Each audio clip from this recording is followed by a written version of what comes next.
السلام عليكم، ازي حضراتكم؟ عاملين ايه؟ وانا في الموقع وبجيب شويه حاجات كده بس صناعيه قلت ادردش معاكم.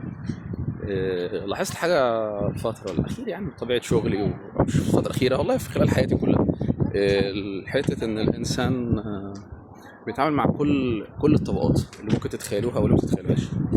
الطبقات المجتمع كلها، الراجل الفقير، الراجل الغني، الراجل المستوى الاجتماعي العالي، المستوى الاجتماعي القليل، اللي معاه فلوس، ومستوى الاجتماعي قليل، واللي ما معهوش فلوس بس مستوى الاجتماعي عالي، راجل مثقف يعني او متحضر وكده. كلمة هتجيب الخلاصة، خلاصة العمر زي ما بيقول يعني. الرجالة بتعمل فلوس بس الفلوس عمرها ما بتعمل رجالة.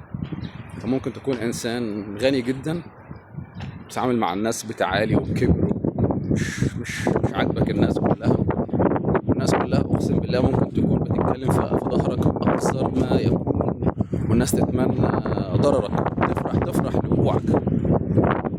وفي واحد ممكن يكون عادي، والله هو إنسان بسيط وإنسان عادي متوسط، لكن سبحان الله بيتعامل مع الناس كويس وبيحب الناس وقريب من الناس. صدقوني والله بتبقى أفضل. يا جماعة معلش في هوا جامد عشان على البحر. آه، خليكم طيبين، انتم مش احسن من النبي صلى الله عليه وسلم اللي كان سيد الخلق صلى الله عليه واله وسلم. مش بس مش احسن واحد في منطقته ولا اغنى واحد في مصر، لا لا لا.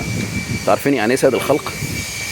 الخلق كلها، كل خلق الله سبحانه وتعالى، النبي صلى الله عليه وسلم هو اشرف الخلق، سيد ولد ادم صلى الله عليه واله وسلم. وكان الين الناس، وكان قريب من الناس وقريب من الفقراء، وكان بيتعامل الناس بقمة التواضع. فلقد كان لكم في رسول الله أسوة حسنة لمن كان يرجو الله واليوم الآخر. فدستور ومنهج النبي صلى الله عليه وسلم دستور حياة. فعايز تبقى كويس، ما تتبهاش بفلوسك، ما تفرحش بفلوسك. حب الناس، خليك قريب من الناس، تعامل مع الناس كويس، تعامل مع الناس بتواضع. والله والله هتكسب حاجات اكتر من الفلوس. في حاجات لا بتتباع ولا بتتشرى. الاحترام والحب مستحيل يجوا بالفلوس، راحة البال عمرها ما تيجي بالفلوس. فزي ما قلنا في الاول وهنقول في الاخر، الرجاله هي اللي بتعمل فلوس، ولكن فلوس عمرها ما تعمل راجل. السلام عليكم.